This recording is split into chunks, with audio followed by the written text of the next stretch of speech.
esteja bem com vocês.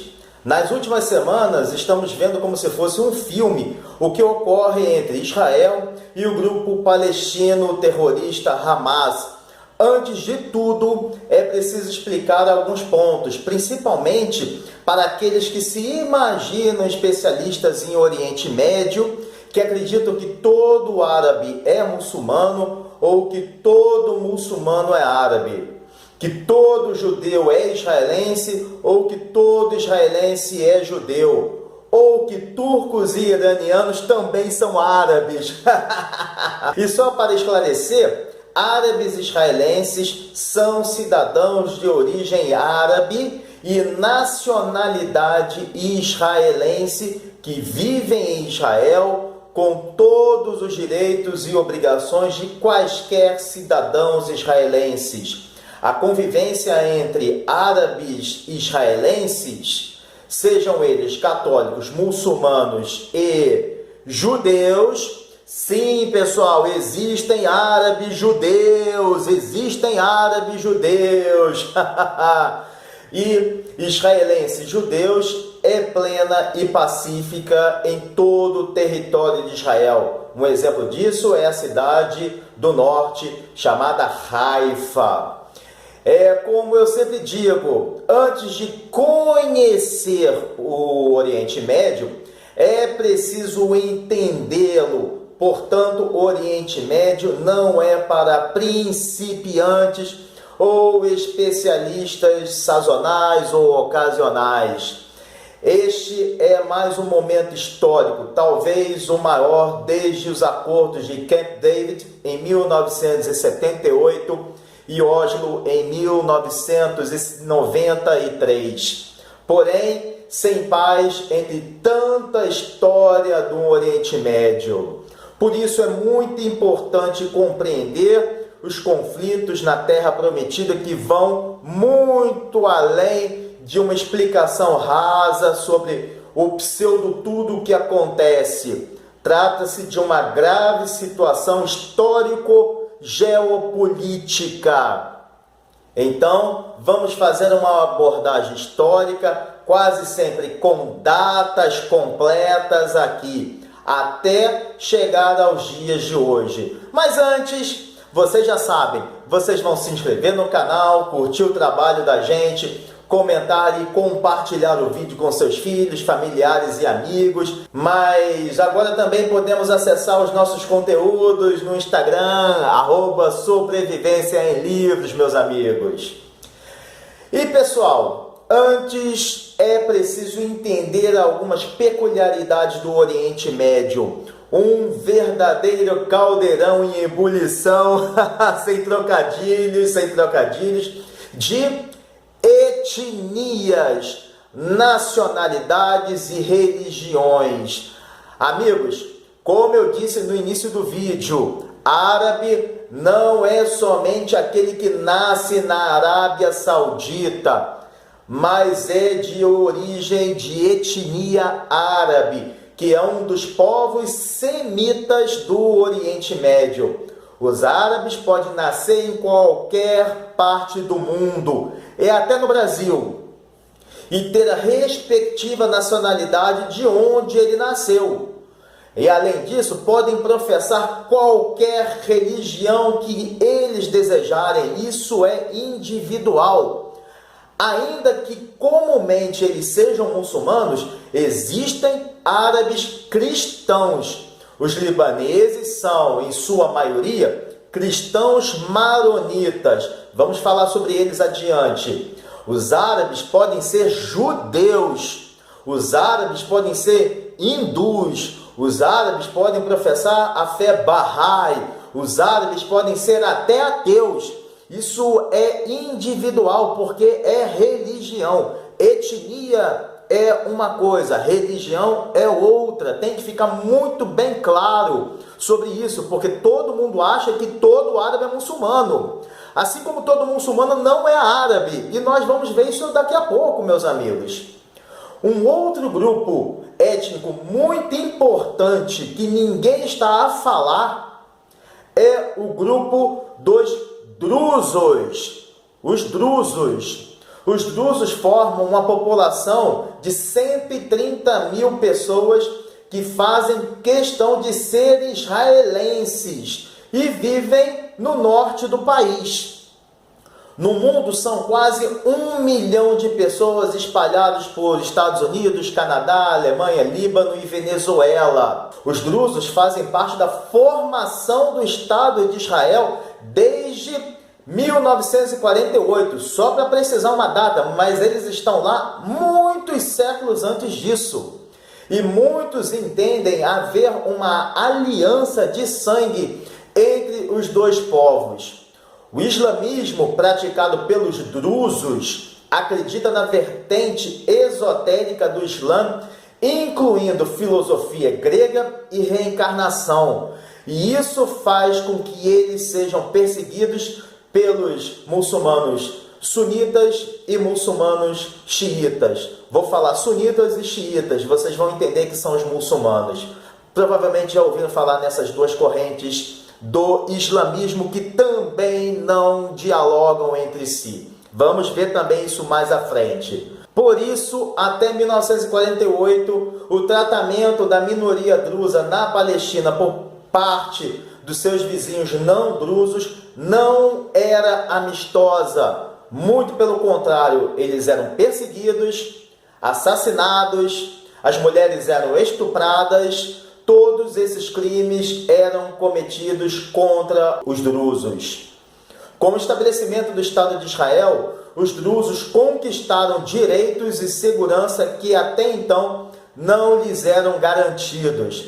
Ao longo das décadas, os drusos foram se tornando a minoria árabe mais integrada em Israel, e muitos deles ocuparam cargos de destaque nas Forças Armadas de Israel, lutando lado a lado com os judeus para defender o seu país. E na política, como no início de 2007, quando o parlamentar druso Mijali Awab participou interinamente da presidência de Israel durante a ausência de titular do cargo.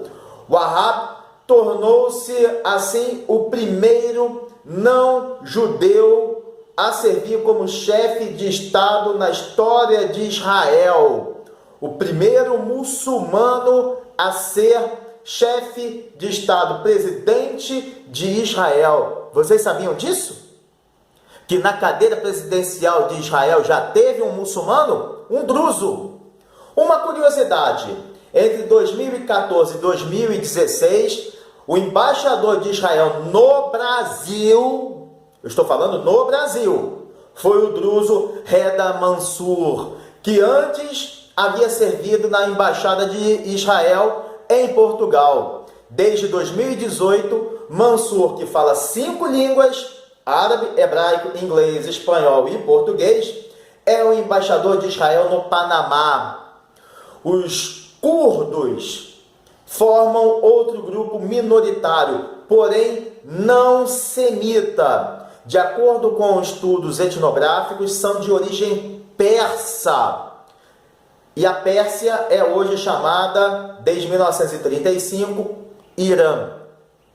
A religião original dos curdos é o Yazidismo, religião muito influenciada pelo judaísmo, as crenças zoroastriana, cristã e islâmica. Mas há diferenças significativas entre o yazidismo e o zoroatrismo, como crença na reencarnação. Essa é uma interpretação que distingue as duas formas de pensar religiosas. A maioria dos yazidis vive no Kurdistão iraquiano, que desde 1925 está dividido entre 4 países: Iraque, Síria, Turquia e Irã. Território reivindicado pelos curdos desde aquela época. Eles vivem nas cidades de Mossul e Sinjar.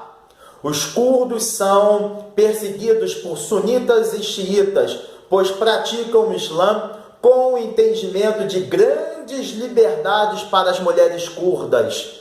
Elas podem estudar, elas podem trabalhar, elas não cobrem seus rostos e quando usam o hijab, eles são menos restritivos. Além disso, as mulheres não se vestem com vestidos pretos como o chador iraniano. Por isso, os curdos são perseguidos, meus amigos. Na Turquia, neste século XXI, estima-se que 3.000 vilas e aldeias curdas foram drasticamente varridas do mapa, o que representou o deslocamento de mais de 378 mil pessoas.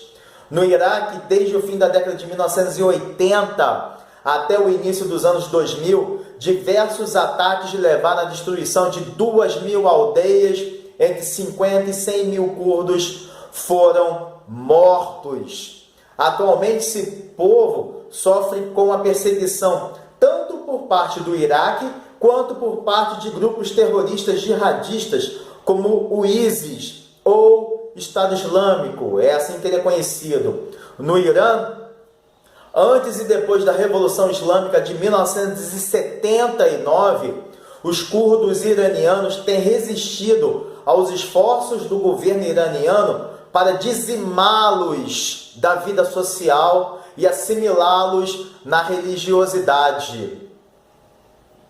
Quem fala disso?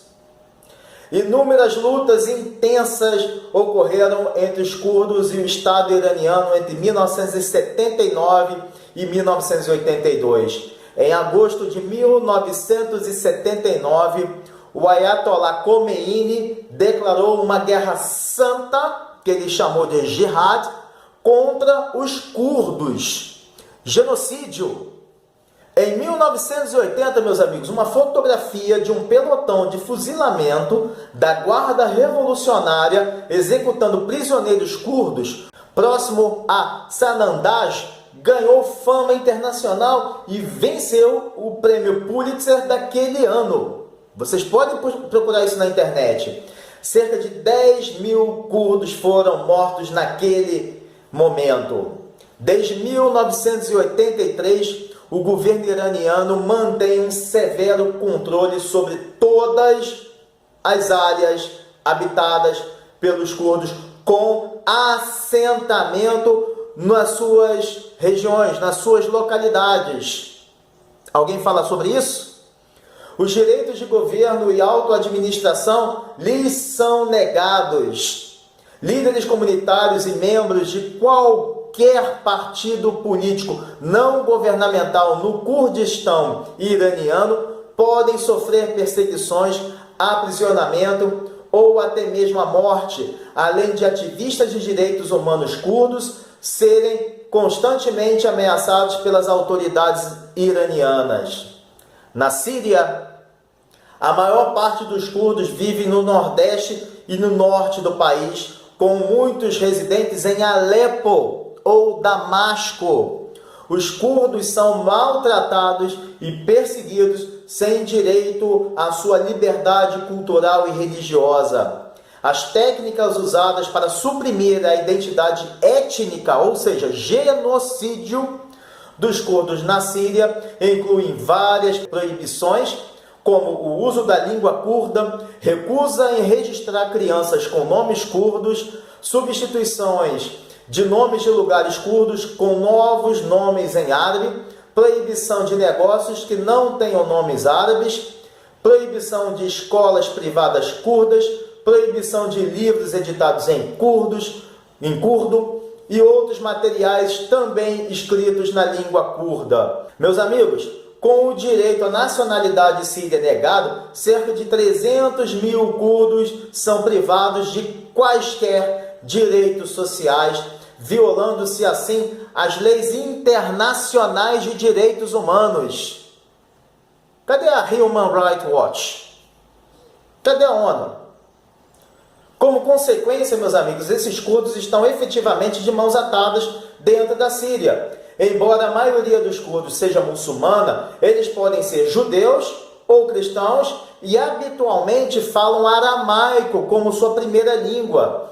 Em Mossul, entre 1590 e 1670, viveu Asenat Barzani, a primeira mulher rabina da história, assim como a primeira mulher líder na história do Kurdistão. E foi no Kurdistão onde ela se fez muito conhecida e famosa por seu grande conhecimento.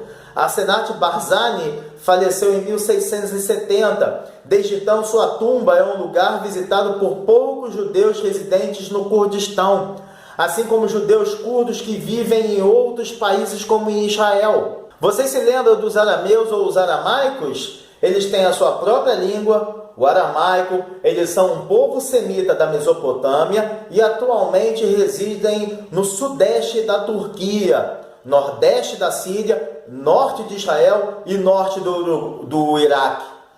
Os arameus formam um dos primeiros povos a se converter ao cristianismo e pertencem a várias igrejas como a siríaca ortodoxa, a siríaca católica e a maronita. Devido à perseguição e opressão feitas pelos muçulmanos, desde o período otomano até os nossos dias, os arameus vivem na diáspora, principalmente na Europa Ocidental, na América e na Oceania.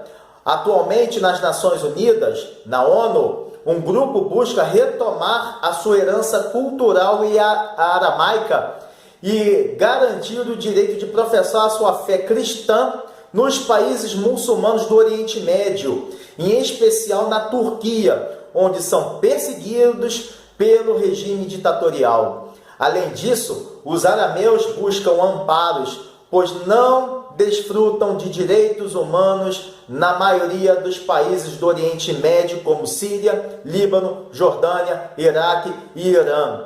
A exceção é Israel, onde são reconhecidos pelos nomes de suas denominações religiosas: maronitas, ortodoxos sírios, sírios católicos e católicos melquitas. E os iranianos? Os iranianos, meus amigos, os iranianos não são semitas. Eles são persas e se identificam por sua ascendência comum de antigos povos indo-iranianos que viviam no Oriente Médio, na Ásia Central, no Cáucaso e no sul da Ásia. A série de grupos étnicos que se sucedeu até a formação dos atuais povos iranianos entronca no ramo étnico dos persas ou iranianos, indo-europeus. Logo, sua língua é o persa, ou também conhecida como farsi, que utilizava um outro sistema alfabético. Atualmente, utilizam o alfabeto da língua árabe. Entre as várias religiões professadas pelos iranianos estão o zoroatrismo, que é uma antiga religião iraniana, o maniqueísmo, que entende a dualidade dos seres, o Islã, sunitas ou xiitas, da maioria do povo iraniano, eles são xiitas, e as minorias cristãs e judaicas. A partir de 1935, a Pérsia passou a se chamar Irã. A Revolução de 1979, ou Revolução Islâmica, derrubou o Shah Mohammad Reza Pahlavi, que modernizava o país com o apoio dos Estados Unidos. As pessoas iam ao cinema no Irã, as pessoas usavam calça jeans, as pessoas ouviam músicas ocidentais, como os Beatles, por exemplo. As mulheres tinham sua liberdade nos seus cortes de cabelo. O Irã era um país ocidental. Liberdade religiosa para todas as pessoas. Igrejas católicas, igrejas protestantes, igrejas melquitas, igrejas maronitas e sinagogas. O Irã era um país ocidental incrustado na Ásia Central. E o que aconteceu? A Revolução de 1979, apoiada pela então União Soviética, atual Rússia, impulsou Ruhollah Khomeini, o Ayatollah Khomeini, em fevereiro de 1979, e formou um novo governo que tornaria o Irã uma república islâmica em abril de 1979. Em dezembro daquele ano, uma constituição teocrática foi aprovada. Nos anos seguintes, houve levantes populares contra a ditadura teocrática que foram massacrados de forma violenta. O novo governo iniciou uma caça às bruxas contra a oposição política não islâmica e também aos islâmicos que não eram considerados radicais aos moldes do novo sistema. Todos os considerados contra o governo do Ayatollah Khomeini e antigos ex-ministros e funcionários do governo do Shah foram executados após a ordem de Khomeini. A atual Constituição iraniana reconhece 3 minorias religiosas: os zoroastrianos, os judeus e os cristãos, mas todas as igrejas e sinagogas foram convertidas ou destruídas ou convertidas em mesquitas. A comunidade judaica no Irã remonta aos tempos do cativeiro da Babilônia, quando Ciro II autorizou o regresso dos judeus a Canaã. Muitos optaram por ficar. A comunidade judaica iraniana tem uma longa história no país e foi abrigo e apoio para os judeus que fugiram da Europa durante a Segunda Guerra Mundial e para os que saíram do Iraque durante a Guerra de Independência israelense em 1948. Estima-se que é cerca de 45 mil o número de judeus iranianos que foram para Israel entre 1948 e 1977. A Revolução Islâmica de 1979 acentuou as perseguições contra os judeus, provocando um movimento migratório. O cristianismo, também oficialmente protegido pela Constituição iraniana, conta com a minoria religiosa muito relevante no Irã, cerca de 300 mil pessoas, entre ortodoxos armênios e cristãos assírios, com cerca de 300 mil a 350 mil fiéis. A fé Bahá'í, surgida no país em meados do século XIX, e a maior minoria religiosa iraniana, não é reconhecida pelo Estado. Antes era, agora não mais. E os seus membros são alvos de perseguição desde a Revolução de 1979. Todos são perseguidos. A Constituição fala uma coisa, mas a prática acontece outra. Eles perseguem até muçulmanos também, que não compactuam com o modo de vida, o modo de governo dos ayatolás. Amigos, uma das razões para o Hamas ter invadido Israel é que, além de apoiar o grupo terrorista palestino, o governo dos ayatolás, o governo iraniano, ao longo das décadas, busca derrubar a estrutura de poder no Oriente Médio que favorece os Estados Unidos e aos seus aliados, Israel e a Arábia Saudita. Desde a Revolução de 1979, o Irã não reconhece o Estado de Israel e as relações diplomáticas com os Estados Unidos permanecem rompidas, como também acontece com a Arábia Saudita. O país persa está sob sanções da ONU desde 2006, devido à desconfiança internacional de um possível desenvolvimento clandestino de armas de destruição em massa. Como eu disse, as diferenças culturais, políticas e religiosas entre iranianos e sauditas têm levado as duas nações para uma disputa acirrada pelo controle ideológico entre os países de maioria muçulmana. Os líderes iranianos afirmam que a Arábia Saudita busca a hegemonia de sua vertente do islamismo sunita, o wahhabismo, e negam ao Irã e aos muçulmanos xiitas, em geral, qualquer influência na região.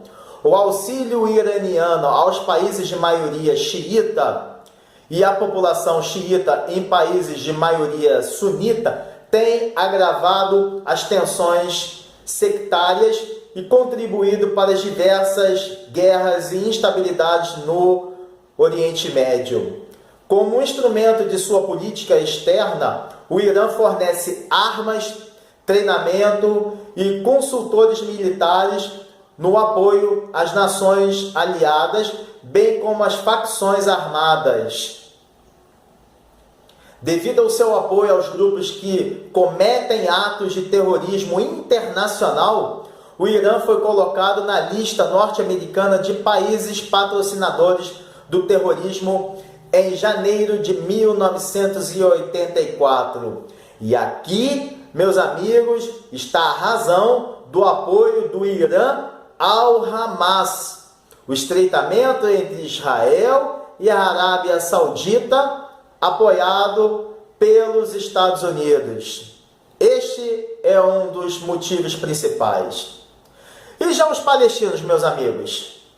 Eles são os antigos filisteus, um povo originário vocês sabem, do Mar Egeu, que ocupou a costa sudoeste de Canaã, com o seu território nomeado como Filistia ou Filisteia. Segundo os arqueólogos modernos, eles se originaram entre os povos do mar, com laços culturais com o mundo micênico na Grécia. Apesar de eles terem adotado a língua e a cultura local cananeia, antes de deixar quaisquer textos escritos e depois adotaram a língua aramaica, sem dúvida, os palestinos têm origem indo-europeia, assim como os iranianos, ou seja, eles não são semitas. Alguns dos povos do mar que invadiram por mar a Anatólia Oriental, a Síria, Israel, Chipre e Egito, o que são hoje esses países, no fim da Idade do Bronze, lá no século XIII a.C., são responsáveis pela destruição dos sistemas políticos de civilizações do Oriente Próximo, como o Império Hitita, que vocês certamente já ouviram falar. Os povos do mar apareceram em documentos egípcios e são chamados de Equus ou Equesh, um povo que teria habitado uma região próxima à Líbia. Também fazem parte dos povos do mar os aqueus, que são os gregos da Idade do Bronze, época de Homero. Teres e tirrênios, marinheiros e piratas da Anatólia. Eles são os antepassados dos etruscos. Luca é um povo litorâneo da Anatólia Ocidental. Serdem ou Sherden são os povos da ilha da Sardenha, que hoje é território da Itália. Seceles são as tribos sicilianas, ou seja, também é território hoje, a Sicília é território da Itália. Peleste ou filisteus, oriundos de Creta, e foi o único povo do mar, o único grupo dos povos do mar a se estabelecer permanentemente na Filisteia Palestina. Esse povo, sendo de origem indo-europeia, possuía uma cultura e costumes bem diversos dos demais povos da região, como o hábito de comer porcos e de não realizar circuncisão, hábitos comuns entre as tribos beduínas árabes e os hebreus ou judeus. Os filisteus desapareceram depois da conquista da região pelo rei babilônico Nabucodonosor no final do século 7 a.C., quando Askelon e Ekron e muitas outras cidades foram completamente destruídas. Há semanas estamos testemunhando mais uma guerra provocada pelo Hamas contra Israel. O grupo terrorista Hamas contra Israel, deixando muitos feridos e mortos de ambos os lados, civis e militares. Mas esse conflito é marcado com as palavras do Hamas de fomentação ao ódio contra o país vizinho, principalmente por Israel estar a reatar e renovar laços diplomáticos com países árabes africanos e os da Ásia, principalmente com a Arábia Saudita, histórica aliada dos Estados Unidos e adversária do Irã na influência islâmica na região. Amigos, antes da Primeira Guerra Mundial, ocorrida entre 1914 e 1918, havia um enorme território no Oriente Médio, onde vários povos, etnias coabitavam. Judeus, árabes, drusos, curdos, arameus, palestinos, entre outros. Desde o século XVI, essa localidade estava em poder do então Império Turco-Otomano. E com a sua derrota no fim da guerra, a Grã-Bretanha, apoiada por questões políticas, passou a administrar a região com o nome de Mandato Britânico. Então, em termos internacionais, não existia um país constituído e autônomo com uma administração de caráter nacional. Somente havia cidades, regiões e tribos, sobretudo beduínos. Desde o início, o motivo dessa administração do mandato britânico era preparar aqueles povos para a independência e o governo de seus territórios como os países, por meio de uma partilha da região. A Grã-Bretanha, em conjunto com a Liga das Nações, que é a atual ONU, desenvolveu um projeto de 2 estados, um para os judeus e um outro para os povos não judeus. Povos não judeus. Curiosamente, vejam só, curiosamente, a maior parte do território que pertenceria ao Estado de Israel, grandes partes da terra onde não havia população árabe, as terras onde não havia população árabe, ou seja, terras vazias, foi vendida pelos próprios árabes aos judeus já durante o mandato britânico na Palestina. E a partilha foi realizada em cima deste mapa. Em 1947, após a Segunda Guerra Mundial, 1939-1945, que quase dizimou o povo judeu, a Grã-Bretanha enviou à ONU a partilha formal da região em 2 estados, um para os judeus e outro para os não-judeus. Mas, antes que se criassem os 2 estados, a Liga Árabe declarou guerra aos judeus que viviam na região. Em 14 de maio de 1948, David Ben-Gurion declarou a independência do Estado de Israel e, na outra ponta, o Estado da Palestina não nasceu por 2 razões, por 2 fatos. Primeiro, porque não houve união entre os árabes. E segundo, porque eles simplesmente não quiseram o Estado da Palestina, que eles mesmos haviam proposto quando venderam as terras. Por isso, logo na manhã seguinte, explodiu a Primeira Guerra Árabe-Israelense, declarada pela União dos Estados Árabes ao Estado de Israel. Sem ter para onde fugir durante a guerra, muitos palestinos rumaram para a faixa de Gaza, que na época era uma região não pertencente a nenhum país. A Primeira Guerra Árabe-Israelense, 1948-1949, terminou com a vitória de Israel e com as fronteiras alteradas, já que, na condição de país reconhecido, podia anexar os territórios que passou a ocupar, igual a todos os países do mundo em situação de guerra, conforme os tratados internacionais. Igualmente, durante o conflito, a faixa de Gaza foi ocupada pelo Egito,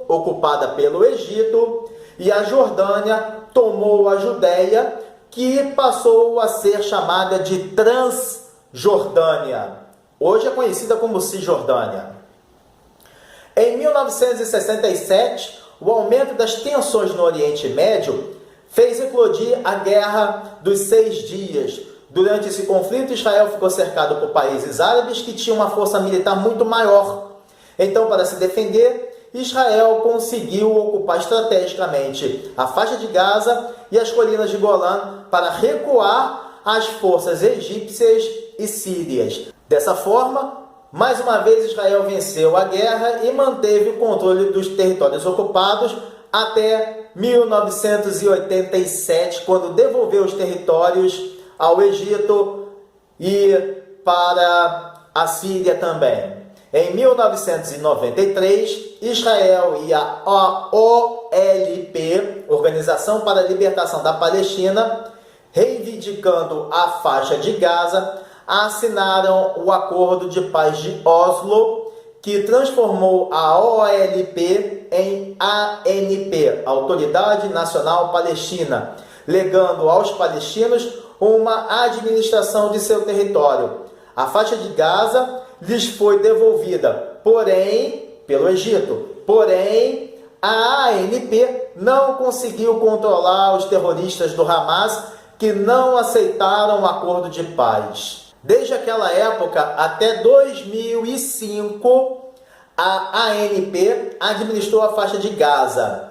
Mas em 2007, a paz foi expulsa do Oriente Médio, após as eleições na faixa de Gaza, vencidas pelo Hamas por uma margem mínima de diferença para o Fatah, o que causa dúvidas sobre a legitimidade do pleito por parte de organismos internacionais.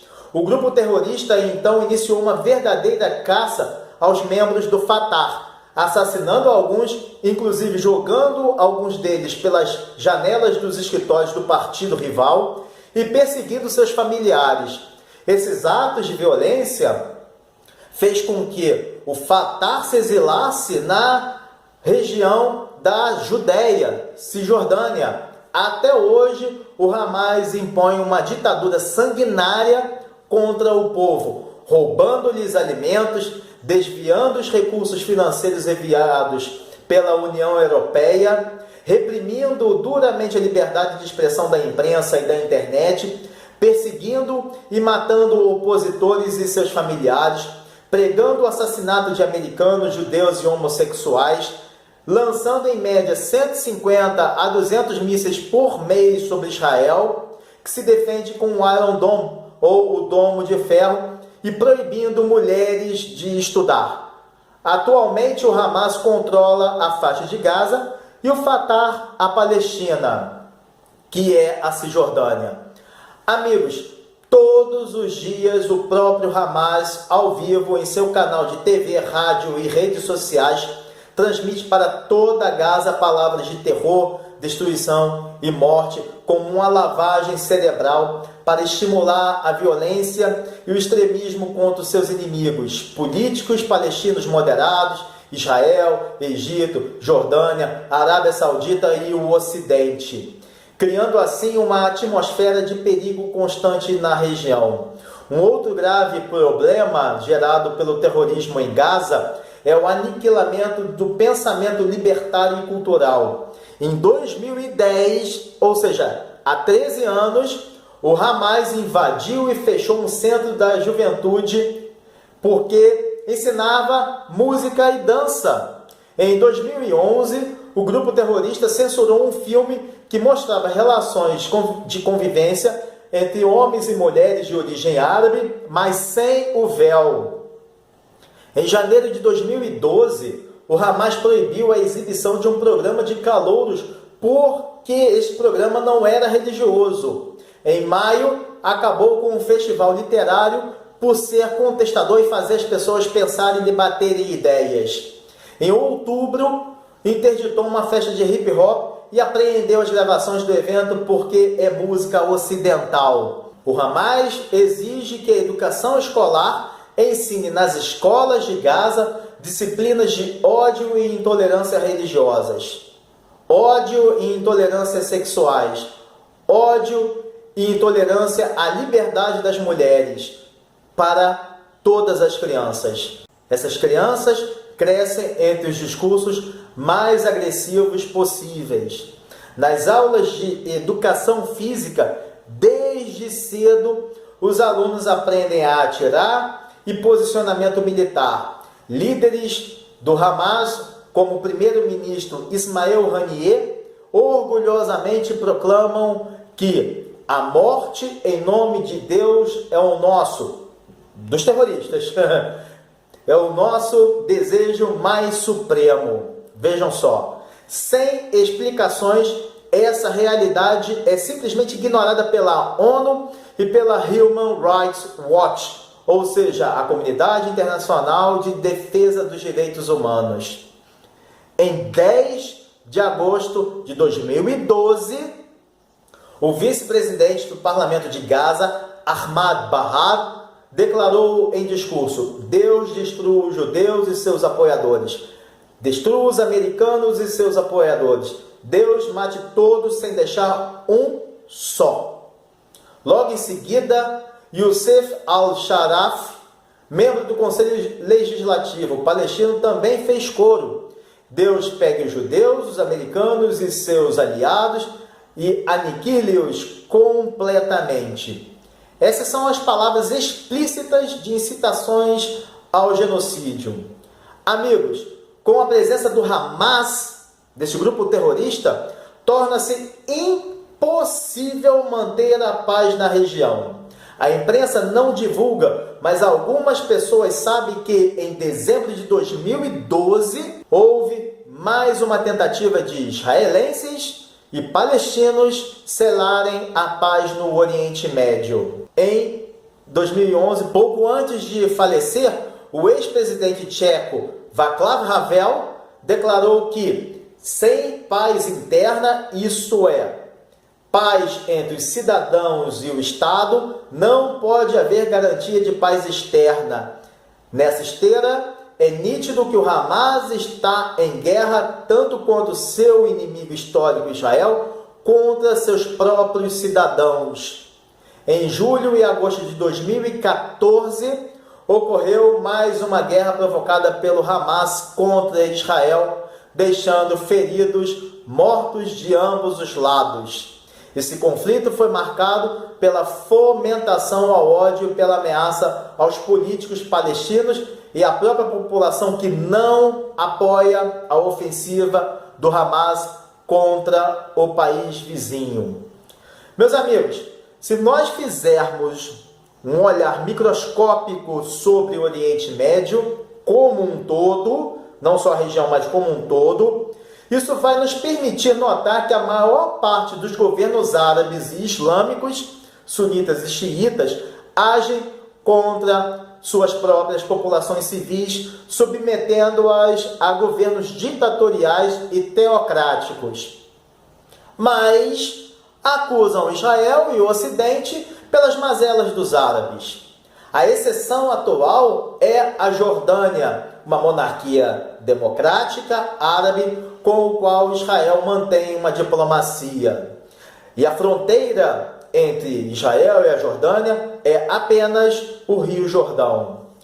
E um outro país que, embora esteja na África, o Marrocos, é também uma monarquia democrática com laços diplomáticos em Tel Aviv. Em mão inversa, embora os laços diplomáticos com Israel tenham sido refeitos, o Egito, após a guerra civil interna, governa a sua população com mão de aço. Se fizermos uma comparação, as maiores taxas de analfabetismo dos árabes estão entre os que residem justamente em países árabes da Ásia ou da África, e não entre os árabes que moram em Israel. Existe uma censura ao culto de qualquer religião, incluindo também os muçulmanos que têm um outro entendimento sobre o Islã nos países árabes. Por exemplo, se o governo é sunita, oprime os xiitas. Se o governo é xiita, oprime os sunitas. É isso o que ocorre. Enquanto os muçulmanos são livres para praticar sua religião em Israel. E um detalhe muito importante, é o governo israelense quem paga os salários dos imãs, realiza a manutenção das mesquitas e ainda há diversos partidos árabes e islâmicos na Knesset, ou seja, o parlamento. Aí eu pergunto para vocês, existem partidos judaicos em países árabes? Sem contar que a liberdade e respeito às mulheres, os melhores empregos e salários e o direito à educação e à saúde conquistados pelos árabes estão na Terra Santa. Além de atos de terror impostos pelo Hamas, até pouco tempo a imprensa veiculava todos os dias na televisão o Estado Islâmico defendendo nitidamente o expansionismo do califado e a conversão forçada de não muçulmanos. E quem são os não muçulmanos? Judeus, cristãos, hindus e ateus e outras religiões. Todos eles forçados a se converter ao islamismo. E todos aqueles, sejam crianças, idosos, mulheres, homens, doentes, que não aceitam o Islã em detrimento da sua fé, ou seja, não aceitam trocar a sua fé pelo Islã, são sumariamente executados em valas ou em campos de extermínio, igual faziam os nazistas, ou decapitados, como assistimos a alguns vídeos aí em épocas passadas, em anos passados. Os países do Ocidente, principalmente Estados Unidos, França, Bélgica e Alemanha, sofrem retaliações tendo seus cidadãos, civis ou militares, prisioneiros do Estado Islâmico, decapitados após sessões de tortura. Na Europa, a França, a Bélgica, a Alemanha e a Espanha sofrem atentados terroristas. Amigos, a Noruega, em janeiro de 2014, promulgou uma lei proibindo a construção de mesquitas em seu solo. Por quê? Em retaliação à proibição dos países islâmicos liderados pela Arábia Saudita de construção de igrejas e sinagogas. Frente a esse posicionamento da Noruega, a Arábia Saudita recuou da sua decisão. O financiamento islâmico de milhões de euros é oriundo do petróleo árabe. Os Estados Unidos sabem que os atentados de 11 de setembro foram custeados pelo dinheiro do petróleo, que também financia mesquitas e a crescente islamização que ocorre no seu país, no seu solo, desde a década de 1960. Ainda em 2014, após a estarrecedora divulgação de imagens do piloto militar jordaniano sendo incendiado, seu país declarou guerra ao Estado Islâmico. E o próprio rei da Jordânia, rei Abdullah II, comandou as tropas em campos de guerra. Atualmente, o Estado Islâmico, o grupo terrorista mais impiedoso do mundo, é capaz das ações mais hediondas contra a humanidade em prol do expansionismo territorial e religioso. Ainda mata, ainda degola, ainda comete crimes hediondos. Por que a imprensa parou de divulgar essas atrocidades ocorridas? Por que a ONU não se pronuncia contra o Estado Islâmico? Embora quase todos os grupos terroristas sejam financiados pelo governo do Irã, claro que existem diferenças substanciais entre Hamas, Al-Qaeda e o Estado Islâmico. Mas a linguagem empregada, o Hezbollah também, essa linguagem empregada é similar. São racistas, defendem o genocídio não só de judeus, mas de drusos e demais minorias islâmicas. São misóginos, não permitem mulheres estudarem, assassinam homossexuais e seus familiares, não permitem a liberdade religiosa, pregam a islamização mundial, defendem o genocídio das minorias, estimulam ataques suicidas e usam pessoas, principalmente crianças, como escudos humanos, censuram a livre expressão sem nenhum constrangimento. Lembra vocês também o Talibã, que também é financiado pelo Irã. A realização de ataques terroristas ocorre e a destruição de membros da ONU, de países membros da ONU, também é conclamada. Em Gaza e no Irã, estão pessoas oprimidas 24 horas, 7 dias por semana, 365 dias no ano, e imersas em discursos de ódio propagados por pseudo-governantes. Mas existem grupos de pessoas mundo afora que não sabem realmente o que ocorre no Oriente Médio e defendem uma Palestina livre, queimando bandeiras, fazendo passeatas contra Israel e Estados Unidos queimando suas bandeiras. Palestina livre, mas Palestina livre do Hamas. Essas pessoas fingem não entender que o mal do Oriente Médio se escreve com as letras do Hamas. A defesa de Israel é contra o Hamas e não contra o sofrido povo palestino. Palestina livre, livre do Hamas. E eu pergunto para vocês, cadê essas mesmas pessoas mundo afora que não fazem passeatas a favor da Ucrânia invadida pela Rússia? Por que não falam das criancinhas ucranianas que também morrem por causa da Rússia? Por que ninguém se manifesta contra a invasão da Armênia pelo Azerbaijão, ocorrida uma semana antes do ataque do Hamas? Por que não falam das criancinhas armênias que também morrem por causa do Azerbaijão? Por que não falam das criancinhas nigerianas que também morrem por causa de grupos terroristas? Por que não falam das criancinhas brasileiras que também morrem por causa da violência urbana no Brasil, que provoca um número de mortes muito maior por ano do que qualquer guerra na África ou no Oriente Médio?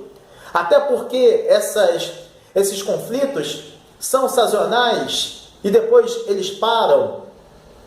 Ou por que não falam da morte dessas criancinhas brasileiras por falta de atendimento nos hospitais? Ou por doenças provocadas pela falta de saneamento básico? Ninguém fala. Às vezes parece que no Brasil não acontece a mesma coisa. O mundo inteiro sabe que o problema da instabilidade no Oriente Médio chama-se Hamas e Irã. A defesa de Israel é contra o Hamas e não contra o sofrido povo palestino. O grupo terrorista Hamas precisa abandonar a posição genocida de atacar Israel, dificultando os acordos. Para haver paz é preciso diálogo e um só gabinete de governo. E dialogar para uma resolução interna com os próprios líderes palestinos do Fatah. Somente assim parará o sofrimento de seu próprio povo palestino. Várias perguntas ficam neste momento sem resposta. Como crianças palestinas podem aprender a valorizar a vida e não a morte, uma vez que seus líderes ensinam o contrário? Se assim continuar, a democracia, a paz e o espírito de liberdade em Gaza não tem como prevalecer, não tem como nascer nessas condições adversas. A guerra de palavras e as ações opressoras do Hamas impedem qualquer esperança de democracia. O respeito não floresce no deserto. Então, deve ser plantado nas famílias, nas escolas, na imprensa e na linguagem cotidiana. Hoje seria possível um cessar-fogo? Sempre houve expectativa de paz entre ambos os lados, entre os povos palestinos e israelenses, meus amigos. Não há dúvidas de que isso possa acontecer, mas quando? Existem razões para acreditar que apenas os israelenses estão cumprindo a sua parte. E vocês querem uma prova disso? Uma prova incontestável de que os palestinos terroristas não desejam a paz. O mundo testemunhou o que ocorreu em agosto de 2013. Vocês sabem o que aconteceu? Naquele mês, a delegação do Barcelona, isso mesmo, estou falando do time do Barcelona, tinha viajado para Israel para enfrentar um time formado por jogadores israelenses e palestinos. Um time formado por ambos, israelenses e palestinos, em 2 amistosos chamados Jogos da Paz. A primeira partida ocorreria nos territórios palestinos da Judéia, Cisjordânia, e a segunda em Israel. Como marcado no sábado, dia 3 de agosto de 2013, em campo estavam a equipe do Barcelona com Messi, Neymar, Piqué, Puyol, Alba, Iniesta, Fábrica, Xavi, Daniel Alves e muitos outros. E apenas os jogadores israelenses, os anfitriões palestinos, não compareceram. Eles não compareceram por quê? Porque haviam sido ameaçados pelo Hamas. O Barcelona fez o aquecimento junto com as crianças, brincou com elas, os jogadores israelenses, e um enorme constrangimento no gramado. Em seguida, os catalães foram para Israel para disputarem no dia seguinte o amistoso da paz contra a seleção nacional israelense. Um outro episódio aconteceu em 5 de junho de 2018, que causou um constrangimento ainda muito maior por parte dos palestinos, líderes de governo. Um amistoso entre as seleções de Israel e Argentina, em Jerusalém, estava marcado para o sábado, dia 9 de junho. Esse fato causou reações negativas entre os líderes palestinos, que entenderam o agendamento como uma provocação política. Portanto, para eles, a partida não deveria ser realizada na cidade por ser local sagrado. Essa foi a disputa. Ou era a desculpa, ou era uma provocação política, ou era um local sagrado. Cerca de 70 crianças palestinas foram obrigadas a assinar uma carta entregue por Jibril Rajoub, que era o presidente da Associação de Futebol da Palestina, AFP, para o presidente da Associação de Futebol Argentina, Cláudio Tapia, na qual as crianças obrigadas pediam para Messi não disputar o amistoso. A carta dizia: Messi, você é símbolo da paz e amor. Não desiluda nossos corações. Jibril Rajoub, em mandato na AFP desde 2006, dirigiu-se diretamente ao jogador em tom de ameaça. Você tem dezenas de milhões de fãs nos países árabes e muçulmanos. Pediremos a todos que queimem as camisas que levam seu nome e pôsteres da seleção argentina caso você entre em campo. Na época, em Israel, o amistoso foi ansiosamente esperado e todos os 34 mil ingressos se esgotaram em pouco tempo, perante a oportunidade de espectadores israelenses e árabes, muçulmanos ou não, judeus ou não, que vivem em Israel, verem estrelas como Messi do Barcelona, que na época estava no Barcelona, Sérgio Agüero do Manchester City, Ángel Di Maria do Paris Saint-Germain. Naquele domingo, Rajoub participou do protesto em frente à representação consular da Argentina na cidade de Ramallah, alegando condenar o amistoso por considerá-lo um apoio da Argentina para normalizar a ocupação da parte de Jerusalém, filiada à FIFA desde 1998. Desde que assumiu a AFP, o presidente tem exigido sanções contra Israel. Aquele foi o último amistoso preparatório da Argentina para a Copa do Mundo de 2018, que foi disputada na Rússia. Mas as atitudes de Jibril Rajoub, como presidente da AFP, Associação de Futebol da Palestina, não escaparam da FIFA. Em agosto de 2018, ele foi multado em cerca de 20 mil francos suíços, que deu, na época, aproximadamente 21 mil euros. E banido pela FIFA dos jogos da entidade por 1 ano, por incitar ao ódio e a violência contra uma seleção argentina que estava para disputar um amistoso em Israel. A punição foi baseada conforme violação do artigo 53, incitação ao ódio e à violência do Código Disciplinar da FIFA. Em julho de 2019, o seu recurso contra a proibição foi rejeitado pelo Tribunal Internacional de Arbitragem do Desporto. Em janeiro de 2019, a FIFA lançou uma investigação sobre Raju por glorificar o terror e incitar a violência.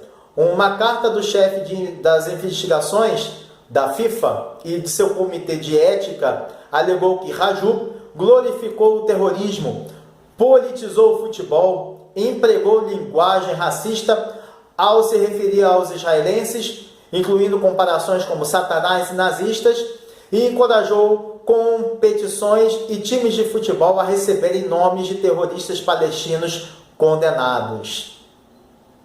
Amigos, citei 2 exemplos envolvendo o futebol, que poderiam ser usados para congregar. Mas atitudes como essas por parte de líderes palestinos, estejam eles em Gaza ou na Cisjordânia, servem como provas irrefutáveis da má vontade de serem porta-voz da paz na região. Os líderes palestinos berram em alto e bom som ao mundo sua indisposição quanto à paz. E quais sanções sofrem? Sanções da FIFA somente? Toda a responsabilidade recai sobre os ombros da sociedade, das Forças Armadas e do governo israelenses quando o país se defende dos ataques aéreos terroristas do Hamas. Por outro lado, Israel sempre cumpre os tratados assinados e está sempre obrigado a cumpri-los. E quais são as obrigações do Hamas? Quais são as obrigações do Fatah? A desunião entre o Fatah e o Hamas, somada ao jogo de desinteresses diferentes entre os líderes palestinos, fazem com que a região apresente cenas de conflitos e guerras intermináveis. O curioso é que o mundo, a ONU, ninguém pressiona o Hamas para ceder. Ninguém pressiona o Fatah para ceder. Então, meus amigos, apesar dos obstáculos palestinos impostos pelos líderes, as populações, eu estou falando do povo, dos povos palestinos e israelenses, desejam e têm e precisam manter a esperança de paz viva. Na maior parte da Terra Santa, realmente a esperança nunca deixou de haver, mas o mundo será tranquilo se o Hamas não romper por conta própria o acordo de paz e parar de lançar mísseis sobre Israel, que, entrando em guerra, avisará com sirenes a população, que se mobilizará rapidamente em poucos segundos para se abrigar. Até que tudo pare, a paz dê as caras e que todos se ajudem na recuperação de bens públicos e particulares das áreas atingidas. Porém, uma trégua não significa solução total de um grave problema. Se, por um lado, o medo de novos atentados ainda viverá no seio da sociedade israelense, por outra via, o tratado fará com que o mundo esqueça a situação, o que poderá dar ao Hamas a oportunidade de trabalhar em silêncio para aumentar o seu arsenal bélico com a ajuda do Irã, a fim de fazer novas agressões contra Israel, que, se contra-atacar, será acusado pela opinião e a mídia internacionais de ter posto caos sobre a conciliação de cessar-fogo. Se Israel está entrando em Gaza neste exato momento, é preciso pensar uma outra forma de procurar esses terroristas do Hamas. Não defenda a forma como Israel está entrando na faixa de Gaza. Veja bem, veja bem. Será que, se hoje, eu pergunto a vocês, fosse assinado um tratado de paz agora, neste exato momento, o grupo terrorista Hamas, ditador de Gaza, acataria o acordo entre israelenses e palestinos? Eu não saberia responder a vocês. E vocês? Enquanto houver desunião entre os próprios palestinos, não haverá paz no Oriente Médio. Como seria a vida na região com cessar-fogo? Vamos imaginar. E como eu disse há pouco, existem muitas perguntas e não há como respondê-las.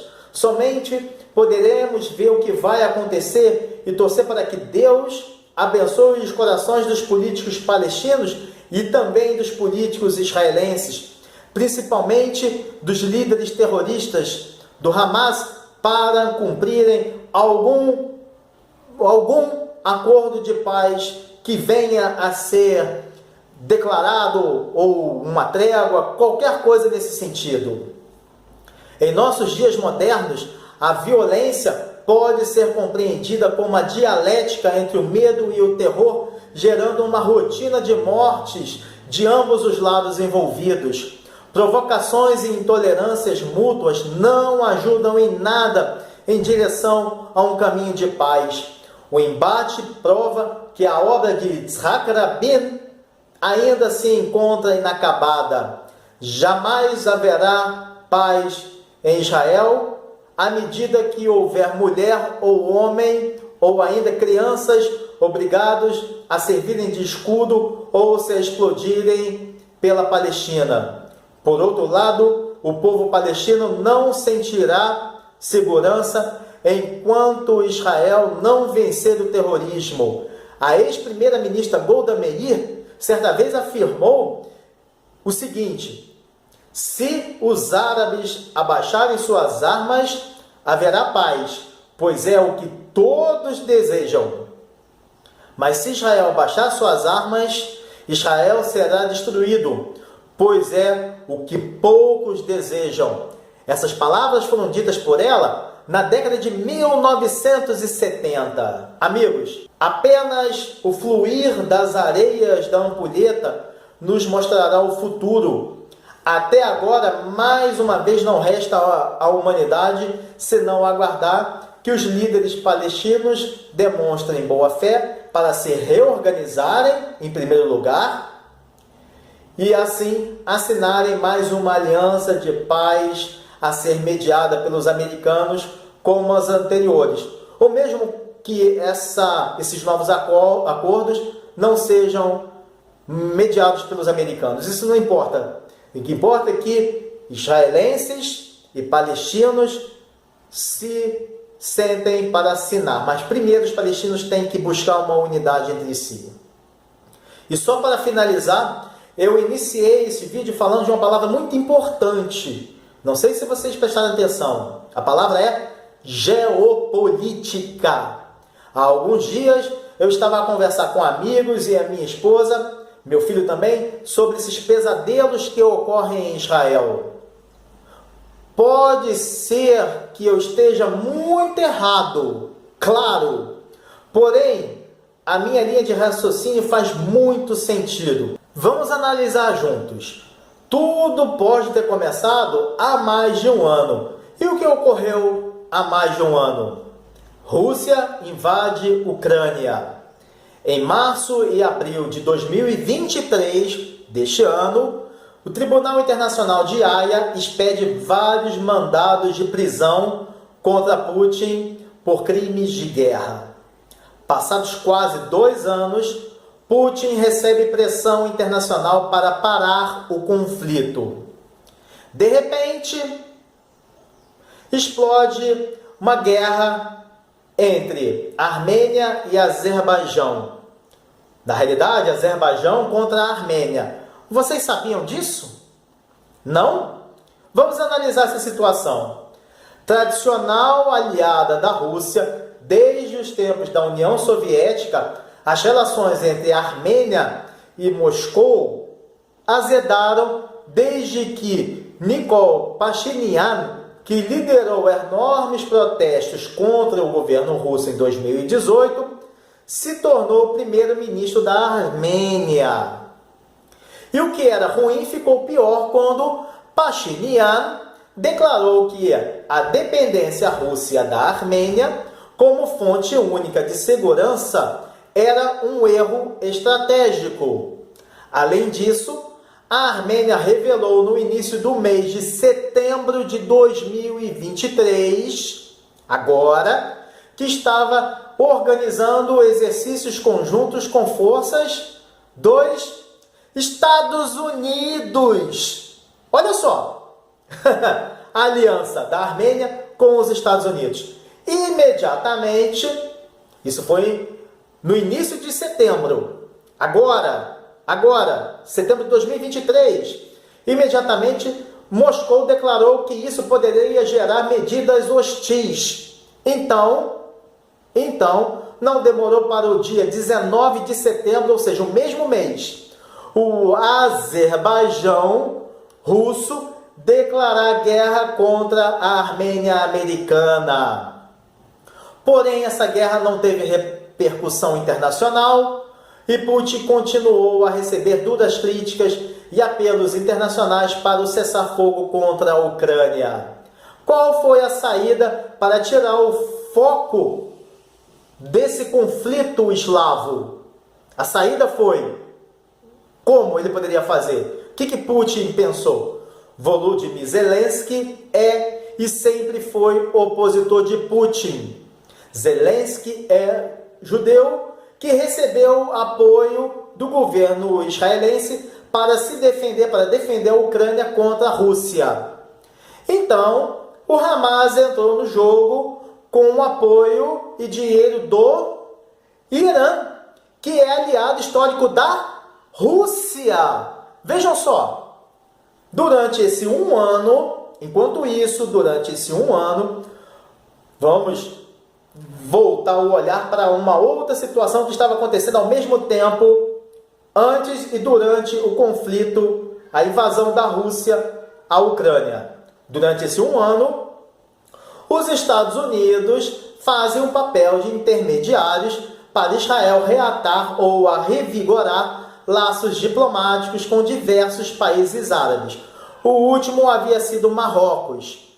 O próximo seria a Arábia Saudita, rival do Irã, na disputa pela influência islâmica da região.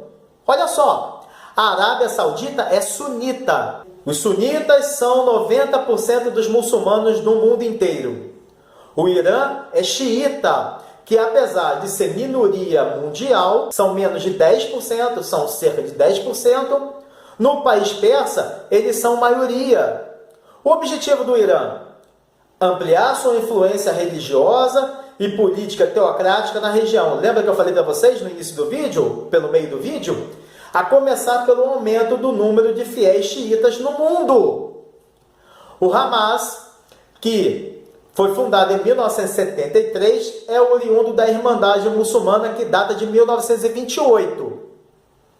A Irmandade Muçulmana luta para estabelecer a Sharia, ou seja, as leis do islamismo como base dos Estados Árabes e das sociedades. É considerada a precursora do fundamentalismo islâmico contemporâneo, que a partir de cisões deu origem a grupos mais violentos como o próprio Hamas e a Al-Qaeda. Seu objetivo, meus amigos, é unificar todos os países de população muçulmana. A Irmandade Muçulmana é forte opositora às tendências seculares ocidentais de alguns países islâmicos, como a Turquia, Líbano, Egito e Marrocos. Religiosamente rejeita as influências sufis, que é uma corrente mística do Islã, como a Cabalá é para o judaísmo, e o chamado islamismo moderado, praticado pelos drusos e outras minorias islâmicas muçulmanas. A Irmandade Muçulmana persegue e assassina os sufis e os drusos. O Líbano era conhecido, meus amigos, em seu auge como a Suíça do Oriente. Atraía um grande número de turistas. Sua capital, Beirute, era conhecida como Paris do Oriente Médio. Após a derrota do Império Otomano, ao fim da Primeira Guerra Mundial, o Líbano ficou sob mandato francês. Em 25 de maio de 1926, foi estabelecida uma república democrática com um sistema parlamentar de governo. Em 1º de setembro daquele ano, a França formou a República Libanesa. O Líbano era constituído por uma população de maioria católica, maronita e drusa, e uma minoria muçulmana. A independência da França ocorreu em 1943, com as tropas francesas se retirando em 1946. Os muçulmanos que já perseguiam levemente os cristãos maronitas durante o mandato francês, nos anos 1920 e 1930, e foi nessa época que muitos libaneses fugiram para países como Inglaterra, Estados Unidos, Canadá e Brasil. A partir da década de 1950, iniciaram um processo de islamização do país, oprimindo cada vez mais a maioria cristã e os judeus. Atualmente, apesar de ser o Líbano o país árabe mais diversificado religiosamente, isso não significa que exista uma liberdade religiosa. Então, quando os muçulmanos finalmente acabaram com o enclave cristão na região muçulmana, aparece um outro enclave. Agora, o enclave judaico. Vejam só, as existências de um Líbano cristão e de um Israel judaico atrapalham os planos de completa islamização da região. Isso também explica a não aceitação do artigo 181 pelos árabes à resolução da partilha da ONU de 1947. A questão não é Israel ser judaico, mas ele não ser muçulmano. Pois se Israel fosse muçulmano, meus amigos, jamais haveria uma crise no Oriente Médio. Eles conseguiram expulsar os cristãos do Líbano e islamizaram o país. Eles não conseguem fazer isso com Israel. Eles não vão conseguir fazer isso com Israel. Amigos, querendo ou não, as peças desse quebra-cabeça se encaixam. No dia 19 de setembro deste ano, o Azerbaijão invade a Armênia. Vamos voltar com a nossa linha de raciocínio. O Azerbaijão invade a Armênia. Nenhuma repercussão internacional relevante foi capaz de desfocar o conflito contra Kiev. Em 7 de outubro, o que acontece? O Hamas invade Israel, gerando uma guerra sem precedentes em quase 80 anos no Oriente Médio. Todos param de pensar no que ocorre na Ucrânia e passam somente a falar do que acontece em Israel. Aí eu pergunto para vocês, o que vocês têm visto sobre a guerra na Ucrânia? Pouco ou quase nada sobre, né? O Hamas, vamos continuar essa linha de raciocínio. O Hamas é apoiado pelo Irã, aliado da Rússia. Recentemente entram no jogo o Hezbollah e os rebeldes Houthis do Iêmen, apoiados financeiramente pelo Irã. Israel é apoiado pelos Estados Unidos, assim como a Arábia Saudita. Aí o que acontece? No dia 31 de outubro, agora, estou falando deste ano, a Federação Australiana de Futebol declarou que desistiu da Copa do Mundo de 2034. Não acho estranho? A Austrália é um país rico, poderia sediar a Copa do Mundo de 2034. Só que a Austrália é aliada dos Estados Unidos. A Copa do Mundo de 2034 será na única candidata, a Arábia Saudita, que tem bases militares americanas em seu território. Amigos, esse é o xadrez da geopolítica do Oriente Médio, que envolve muito mais do que a simples discussão Jerusalém é minha, Jerusalém é deles, Jerusalém é internacional, ou a partilha entre dois países, a partilha da região entre dois países, Israel e Palestina. Eu hoje defendo essa ideia de haver a Palestina convivendo lado a lado, em paz com Israel. Até porque, se existir a Palestina, se houver esse Estado da Palestina, eles não vão poder atacar o Estado de Israel. E isso vai servir de argumento caso Israel seja atacado. Israel pode se defender através exatamente da existência do Estado da Palestina. Olha só que paradoxo maravilhoso. Se Israel for atacado pela Palestina, pode falar, mas nós não fizemos a partilha? Vocês não têm o território? O que mais vocês querem? Então, a existência de um Estado da Palestina acabam os argumentos frágeis de que a Palestina é livre. Não. vai ser muito mais forte para o próprio Estado de Israel se defender em argumentos tipo, e agora, o que vocês querem mais? Não é? Então, a gente vê que, através desse vídeo, que o Oriente Médio realmente não é para especialistas de última hora. Meus amigos, vamos aguardar os capítulos seguintes, torcendo que ambos os lados sentem e assinem um acordo de paz. Mas é isso, meus amigos. Desejo Shabbat Shalom, Umevorah, um sábado abençoado e uma semana de presença divina a todos. Um forte abraço e valeu!